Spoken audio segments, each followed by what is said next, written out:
Assalamualaikum warahmatullahi wabarakatuh. Perkenalkan, nama saya Ina Hezintias dengan NIM 333240138. Jadi pada video kali ini saya akan menjelaskan mengenai penyelesaian tugas mingguan shift 1, modul 3 dan juga 4, yaitu perencanaan dan juga pengendalian kerja dan juga program dinamis. Jadi di sini untuk soal nomor 1 kita menggunakan Microsoft Excel untuk penyelesaiannya. Ya, lalu di sini ada soalnya di mana UKM Tahu Bandung Sutra di Cilegon akan mengirimkan tahu dari pabrik menuju pedagang keliling sebagai tujuan akhir. Ditentukan jalur distribusi yang paling optimal agar biaya transportasi dapat diminimalkan dengan menggunakan metode forward pass. Nah, karena di sini di soal itu menggunakan metode forward pass, jadi kita mulai dari depan ke belakang. Nah, kita mulai dari set pertama dulu. Jadi, sini kan awalnya itu dari pabrik ya. Dia tuh dari pabrik itu bisa menuju ke kota 1 dan juga kota 2. Jadi, sini kita tulis kota 1 dan juga kota 2. Lalu di bawahnya itu kita tulis si jaraknya yaitu 20 dan 50. Lalu untuk solusi optimumnya, karena dia menentukan jalur distribusi yang paling optimal, itu kita pilih yang paling kecil antara si kota 1 dan si kota 2 ini. Nah, karena yang paling kecil itu ada 15, itu merupakan kota 1. Jadi di sini sama kota 1 sebagai solusi optimumnya. Lalu kita lanjut ke stage 2, di mana stage 2 itu terdiri dari kota 1 dan kota 2, yang mana kota 1 dan kota 2 itu bisa menuju ke kota 3 dan juga kota 4. Jadi ini kita tulis kota 1, kota 2, sini kota 3, sini kota 4. Nah, lalu kita tuliskan lagi jaraknya. Jadi si kota 1 ke kota 3 itu kan jaraknya 20 ya. Nah, 20 itu kita tambahkan sama hasil di stage sebelumnya, dimana kota 1 itu kan 15. Nah, hasil 35. Lalu untuk kota 1 ke kota 4 itu kan jaraknya adalah 24 ditambah sama 15 dari hasil stage sebelumnya. Hasilkan 39. Lalu untuk di kota 2 itu kota 3 kan jaraknya itu 22 ya. Nah, 22 itu kita tambah dengan hasil dari stage sebelumnya. Untuk kota 2 itu kan 20. Lalu untuk kota 2 ke kota 4 jaraknya kan 19. Itu kita tambahkan 20. Nah, sini kita pilih yang paling minimum di antara si 35 dan 39 ini. Nah, begitupun dengan yang si kota 2 ini. Nah, karena dari yang kota 1 itu dia yang paling minimum itu kota 3, di sini kita pilih kota 3. Lalu di sini itu yang paling minimum itu ada di kota 4. Jadi kita masukin sini kota 4. Oke. Sudah. Nah, di sini antara kota 3 dan kota 4 itu kan yang paling kecil sih kota 3 ya. Nah, ini bisa kita coba highlight dulu. Oke, kita lanjut ke stage selanjutnya, di mana stage selanjutnya itu terdiri dari kota 3 dan juga kota 4 yang menuju ke sebagai tujuan akhir, yaitu pedagang keliling kan. Nah, di sini kita tulis kota 3 dan kota 4 dengan tujuan akhirnya itu di pedagang keliling ini. Nah, kita tuliskan lagi jaraknya, di mana kota 3 kan 16 ditambahkan dengan yang sebelumnya, yang paling kecil itu adalah 35. Sini. Oke. Lalu untuk yang kota 4 ke pedagang ini kan jaraknya itu sama dengan 14. Sini kita tambahin yang paling kecil dari perhitungan sebelumnya itu kan 39 di sini. Oke.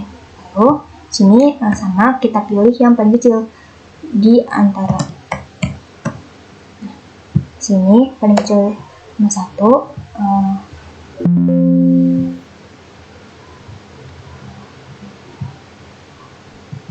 Turun ke bawahnya. Nah, sini jadi kan pedagang ya. Ini juga pedagang.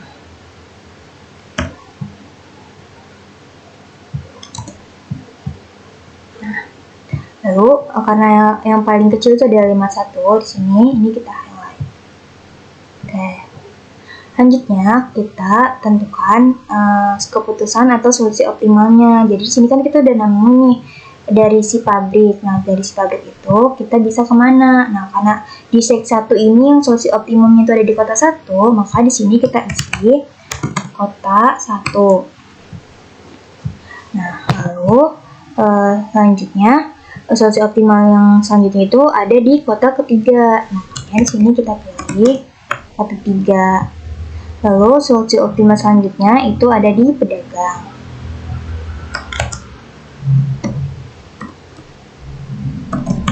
Nah, di sini untuk biaya distribusinya itu adalah 51.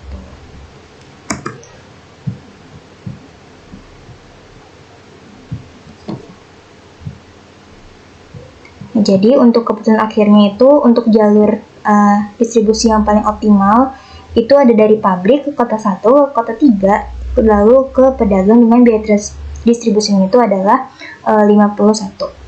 Baik, selanjutnya itu adalah soal yang kedua. Di sini untuk soal yang kedua, sebuah perusahaan logistik sedang membangun gudang distribusi terpadu dengan tujuan meningkatkan kecepatan dan efisiensi pengiriman barang ke pelanggan, di mana proyek pembangunan gudang ini terdiri dari beberapa aktivitas yang saling bergantung dan harus dikelola dengan baik agar tidak terjadi keterlambatan. Nah, oleh karena itu, manajer proyek ingin menentukan jalur kritis proyek menggunakan metode Critical Path Method atau CPM agar proyek itu dapat diselesaikan dengan tepat waktu. Di sini kita disuruh untuk menentukan jalur kritis proyeknya dan juga menghitung total waktu penyelesaian proyeknya. Nah, kita akan menyelesaikan menggunakan RStudio di sini ya.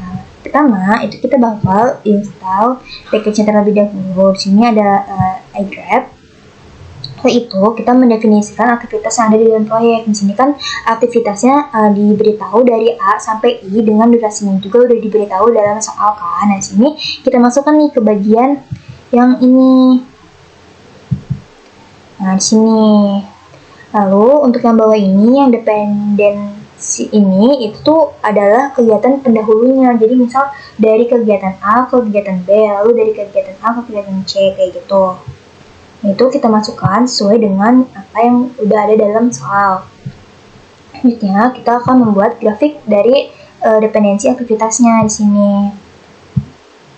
Lalu juga kita akan menentukan jalur kritisnya berdasarkan dari jalur terpanjangnya, dimana kan dari aktivitas itu terdiri dari aktivitas A dan diakhiri dengan aktivitas I. Di sini kita masukkan from A to I ini. Lalu ada menghitung durasi setiap jalurnya. Ini menggunakan sintak yang sum activities duration gitu-gitu. Lalu di sini menentukan jalur kritis itu dengan jalur durasi yang terpanjang di sini.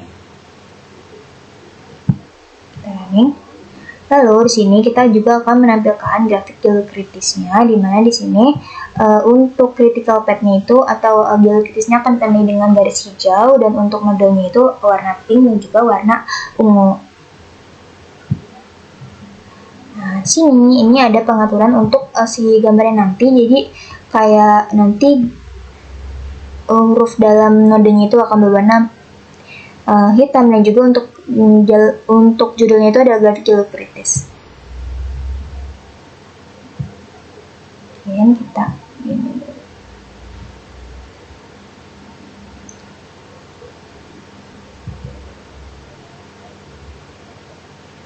ini kita kecilin dulu.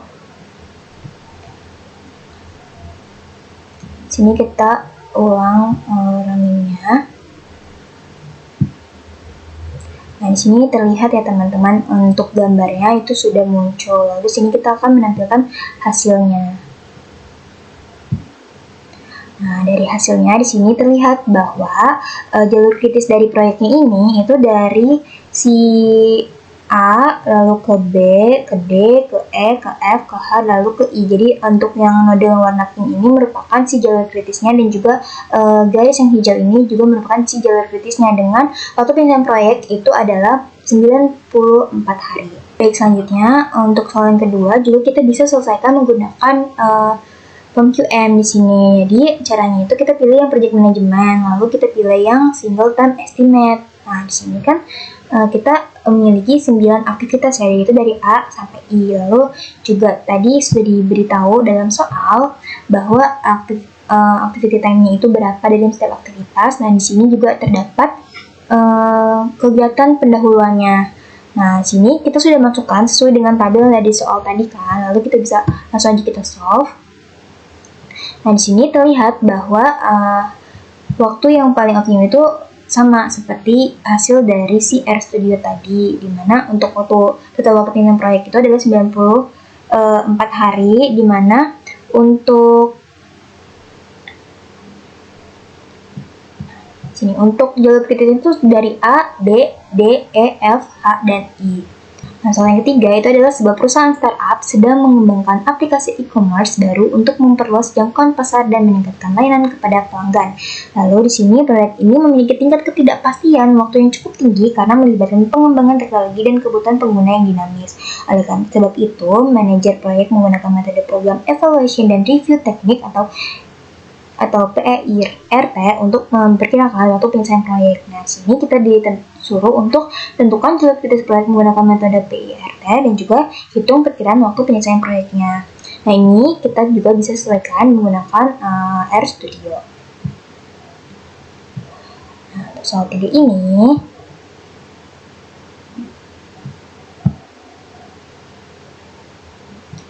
untuk soal yang ketiga ini dia itu menggunakan metode yang PERT ini kan. Nah, dimana untuk pertama sama kita akan memasukkan dulu data-datanya. Dimana untuk aktivitasnya ini terdiri dari aktivitas A sampai ke H. Lalu untuk waktu optimisnya itu ada 6, 8, 14, 12, 8, 6, 5, dan juga 4. Dan juga terdapat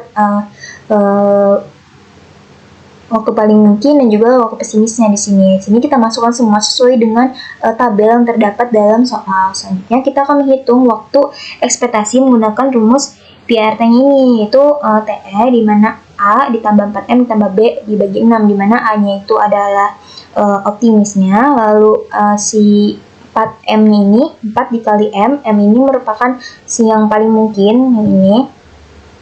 Lalu si B-nya ini merupakan si pesimisnya, jadi ini. Nah, itu nanti dibagi sama 6, dibagi 6. Dan mungkin bisa kita running terlebih dahulu. Lalu di sini kita akan menuliskan aktivitas pendahulunya di sini dari A ke aktivitas B, dari aktivitas B ke aktivitas C, dan seterusnya sampai seluruh aktivitas itu sudah ada sesuai dengan yang di soal. Lalu kita akan membuat grafik proyeknya di sini, lalu juga akan menentukan semua jalur dari awal ke akhir, di mana dari awal itu aktivitas A dan juga akhirnya itu adalah aktivitas H. Lalu kita akan menghitung durasi untuk setiap jalurnya, sama seperti tadi dia itu menggunakan yang sintak yang sum ini. Kita running. Lalu kita akan menentukan jalur kritisnya. Di sini ada jalur itu dengan durasi yang terpanjang. Mesti kita masukkan critical path dan total duration-nya. Selanjutnya di sini kita akan membuat grafiknya. Nah, dimana untuk grafiknya sendiri di sini critical path-nya itu yang ini ada yang green dan juga merah. Lalu untuk deep color-nya itu ada yang pink dan juga purple, dimana untuk sama seperti tadi untuk nama judulnya itu adalah grafik jalur kritis menggunakan metode PERT. Kita run aja. Nah, di sini terlihat nih teman-teman hasil dari grafiknya, dimana kita akan menampilkan hasilnya terlebih dahulu aja. Kita run. Oke, di sini terlihat ya bahwa untuk jalur kritis dari proyeknya itu dari aktivitas A ke B ke C, E, F, G, dan juga H, dimana si ungu ini merupakan tidak masuk ke dalam jalur kritisnya. Lalu di sini untuk yang hijau ini merupakan si jalur kritisnya dengan waktu total penyelesaian proyek yaitu sekitar 80,83 hari. Nah, selain itu kita bisa selesaikan juga dengan menggunakan POM-QM. Di sini kita coba menggunakan POM-QM. Nah, untuk POM-QM itu sama, kita menggunakan yang project management ini. Lalu kita pilih yang triple time estimate di sini. Nah, kalau udah, itu kita masukin nih semua data-data yang ada dalam soal yang di tabel tadi, kita masukin semuanya ke sini, lalu langsung aja kita solve. Nah, sini terlihat ya teman-teman bahwa untuk jalur kritis itu sama seperti yang di RStudio, jadi semuanya itu merupakan jalur kritis. Aktivitasnya itu masuk ke dalam jalur kritis kecuali si aktivitas D, sama di RStudio juga sama, si aktivitas D ini dia nggak masuk ke dalam jalur kritisnya itu, dengan waktunya juga sama, durasinya itu 80,83. Sini bisa dilihat untuk nih waktu penyelesaian dari si proyeknya itu 80,83 hari. Mungkin itu tadi penjelasan mengenai pembahasan soal tugas mingguan shift 1, modul 3 dan juga 4. Kurang lebih mohon maaf. Wassalamualaikum warahmatullahi wabarakatuh.